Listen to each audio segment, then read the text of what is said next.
오늘 우리에게 주시는 하나님 말씀은 마태복음 8장 14절에서 22절까지입니다. 예수께서 베드로의 집에 들어가사 그의 장모가 열병으로 앓아 누운 것을 보시고 그의 손을 만지시니 열병이 떠나가고 여인이 일어나 예수께 수종들더라. 저물매 사람들이 귀신 들린 자를 많이 데리고 예수께 오거늘 예수께서 말씀으로 귀신들을 쫓아내시고 병든 자들을 다 고치시니 이는 선지자 이사야를 통하여 하신 말씀에 우리의 연약한 것을 친히 담당하시고 병을 짊어지셨도다 함을 이루려 하심이더라. 예수께서 무리가 자기를 애워싸는 것을 보시고 건너편으로 가기를 명하시니라. 한 서기관이 나와 예수께 아뢰되 선생님이여 어디로 가시든지 저는 따르리이다. 예수께서 이르시되 여우도 굴이 있고 공중에 새도 거처가 있으되 인자는 머리 둘 곳이 없다 하시더라. 제자 중에 또 한 사람이 이르되 주여 내가 먼저 가서 내 아버지를 장사하게 허락하옵소서. 예수께서 이르시되 죽은 자들이 그들의 죽은 자들을 장사하게 하고 너는 나를 따르라 하시니라. 아멘. 예수께서 귀신 들린 자들과 병든 자들을 치유하여 주셨습니다. 주님은 참 좋은 치료자이십니다.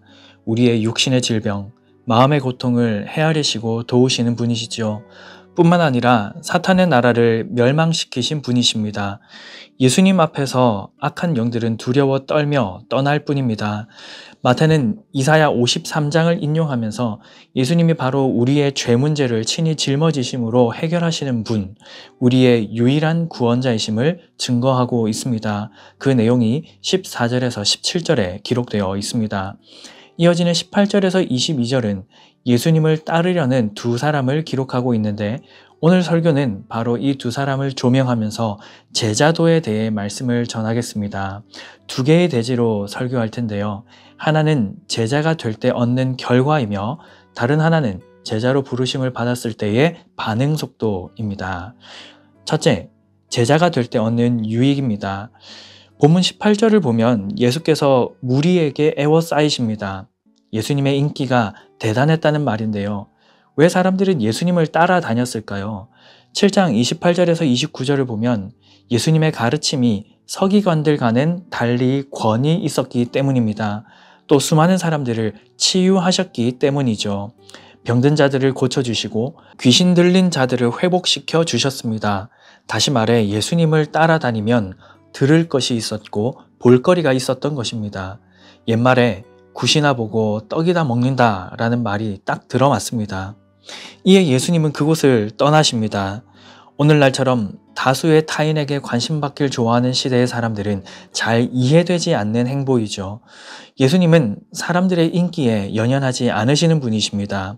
하늘의 뜻을 이 땅 가운데 이루는 것에 모든 초점이 모아져 있습니다. 무리를 피해 건너편으로 가신 예수님을 기어이 따라온 사람이 있습니다. 한 서기관이죠. 그는 선생님 어딜 가시든 저는 따르겠습니다 라고 말합니다. 이 열정이 넘치는 서기관이 예수님을 따름으로 무엇을 기대했는지 정확하게 알긴 어렵습니다. 그러나 이후 예수님의 대답을 보면 짐작할 수 있습니다. 서기관의 마음의 중심을 꿰뚫어 보신 예수님은 대답하십니다. 여우도 굴이 있고 공중의 새도 거처가 있지만 인자는 머리 둘 곳이 없다. 그럼에도 따라오겠느냐고 되물으시는 것입니다. 이 말을 들은 서기관이 무엇이라 대답했는지 성경은 침묵합니다. 아마 그 자리에서 돌아갔을 것입니다. 사랑하는 여러분, 예수를 믿음으로 우리가 얻을 수 있는 것은 무엇입니까? 예수를 믿는 것으로 무엇을 얻길 기대하시나요? 저는 대학부를 담당하고 있습니다. 매년 초가 되면 1, 2월은 20살이 된 신입생들을 집중 케어합니다. 이 친구들을 만나서 얘기하다 보면 심심찮게 이런 이야기를 듣습니다. 목사님, 요즘 저는 신앙생활이 너무 즐거워요. 하나님께서 정말 저를 사랑하시는 것 같아요. 왜 그러냐고 물으면 이렇게 대답합니다. 제가 생각했던 것보다 진학을 더 잘하게 되었어요. 하나님의 은혜예요. 저는 요즘 하나님의 살아계심을 느껴요. 그리고 진학이 원하는 대로 잘 되지 않은 친구들에게도 비슷한 얘기를 듣습니다. 왜 누구는 하나님의 도우심으로 진학에 성공하고 왜 자신은 진학에 실패했는지 하나님이 원망스럽다고 말입니다. 두 부류의 상황은 다릅니다. 결과도 다릅니다. 그러나 원리는 같습니다. 예수님을 믿고 따르면 자신이 소원하던 것이 이루어질 것이라는 막연한 기대감이 있었던 것입니다.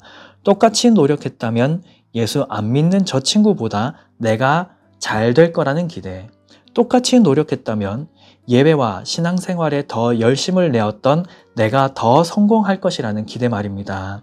어떻습니까? 잘 아시는 대로 그럴 수도 있지만 그렇지 않을 수도 있습니다. 최선을 다했다면 결과는 하나님께 맡겨야 합니다.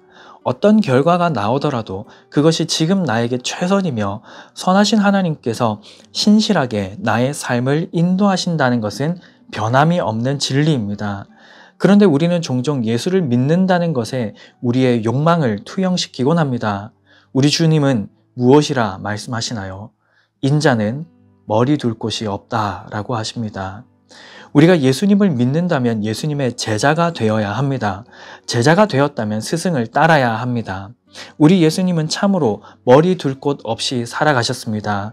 지극히 높으신 하나님의 아들께서 호화로운 궁전이 아닌 말구유에 태어나셨습니다. 아직 갓난 아기일 때 살해의 위협을 피해야만 했습니다. 가난한 목수의 아들로 태어나 노동을 해야 했습니다. 예수님은 인기에 연연하지 않으셨습니다. 도리어 사람들에게 진리를 밝히 증거함으로 시기와 미움을 사셨습니다. 마침내 십자가의 원수였던 우리를 위해 친히 십자가에 오르셨습니다.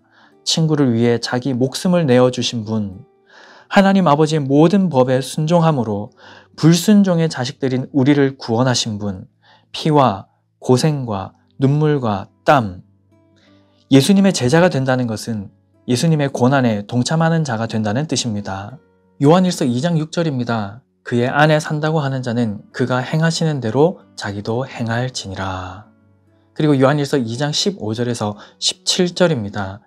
이 세상이나 세상에 있는 것들을 사랑하지 말라. 누구든지 세상을 사랑하면 아버지의 사랑이 그 안에 있지 아니하니 이는 세상에 있는 모든 것이 육신의 정욕과 안목의 정욕과 이생의 자랑이니 다 아버지께로부터 온 것이 아니요 세상으로부터 온 것이라. 이 세상도 그 정욕도 지나가되 오직 하나님의 뜻을 행하는 자는 영원히 거하느니라. 그리고 요한복음 15장 18절에서 19절입니다. 세상이 너희를 미워하면 너희보다 먼저 나를 미워한 줄을 알라. 너희가 세상에 속하였으면 세상이 자기의 것을 사랑할 것이나 너희는 세상에 속한 자가 아니요 도리어 내가 너희를 세상에서 택하였기 때문에 세상이 너희를 미워하느니라. 사랑하는 여러분, 예수님을 믿는다는 것은 그분의 삶에 동참한다는 뜻입니다. 그분의 삶을 따라 산다는 뜻입니다. 예수님은 세상을 미워하셨고 세상에 속하지 않으셨으며 세상을 넉넉히 이기셨습니다. 하늘의 영원한 것을 얻기 위해 세상의 헛된 것을 버렸습니다. 그러므로 사랑하는 여러분, 이 서기관과 같은 헛된 것을 위해 예수님을 좇지 마시기 바랍니다. 예수 그리스도 안에 있는 하늘의 보화를 바라보며 믿음으로 예수를 쫓는 참 제자가 되시기를 축복합니다. 둘째, 제자로 부르실 때는 신속히 응해야 합니다. 제자가 되려는 또 다른 사람이 있습니다. 그도 예수님을 따르기를 원합니다. 그러나 그 일을 미루려고 합니다. 21절에서 22절은 종종 오해를 하는 본문인데요. 예수님을 따르지 않겠다는 것이 아닙니다. 부친의 장례를 치르고 나서 따르겠다는데 이것을 허락해 달라고 했습니다. 지극히 상식적인 요청이지 않습니까? 효를 다하고 따르는 것이 잘못된 것은 아니지 않습니까? 더 헷갈리는 것은 죽은 자들이 그들의 죽은 자들을 장사하게 하고 라는 예수님의 답변인데요. 어떻게 죽은 자가 죽은 자를 장사할 수 있을까요? 먼저 내 아버지를 장사하게 허락하옵소서 라는 뜻은 장래의 시작과 끝을 말하는 것이 아닙니다. 그의 아버지가 죽어 땅에 묻힐 때까지 기다린다는 것을 의미하는데요. 그리고 죽은 자들로 저희 죽은 자를 장사하게 하라 라는 말씀은 천국의 생명을 발견하지 못한 자들에게 장사와 같은 문제를 처리하게 해라는 뜻입니다. 종합하자면 제자로 따를 기회가 왔고 부르심이 있을 때에 신속하게 응답하라는 뜻입니다. 집이나 아내나 형제나 부모나 자녀를 예수님보다 더 사랑해서는 예수님의 제자가 될 수 없습니다. 예수께서 우리를 부르실 때 우리는 신속하게 응답하고 따라야 합니다. 아브라함은 하나님의 부르심에 즉각 응답하였습니다. 선지자 이사야도 누가 우리를 위해서 갈고 하실 때 주님 제가 여기 있습니다. 나를 보내십시오 라고 했습니다. 세리 마태도 일어나 나를 따르라 라는 예수님의 부르심에 즉각 응답하였고 사도 바울도 다메섹 도상에서 예수님을 만난 후 뒤를 돌아보지 않고 사도가 되었습니다. 마태복음 8장의 병행 본문인 누가복음 9장 62절에서 예수님은 이렇게 말씀하셨습니다.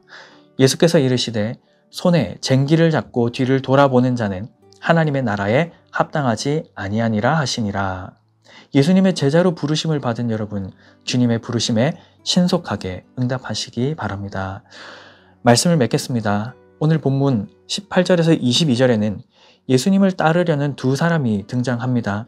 한 서기관은 예수님을 따름으로 세상적인 무엇인가를 얻으려고 했습니다. 제자 중 한 사람은 부친의 장례를 다 마치고 나서 따르겠다고 했습니다. 예수님은 이 두 사람에 대한 대답을 통해 우리에게 말씀하십니다. 예수께서 부르실 때는 신속하게 응답해야 한다. 예수님을 따르는 제자가 된다는 것은 세상 북이 안일함을 다 버리고 그분의 고난에 동참하는 것이다. 사랑하는 여러분, 저와 우리 모두가 참된 예수 그리스도의 제자로 날마다 성장하고 성숙해 갈 수 있기를 주님의 이름으로 간절히 축복합니다.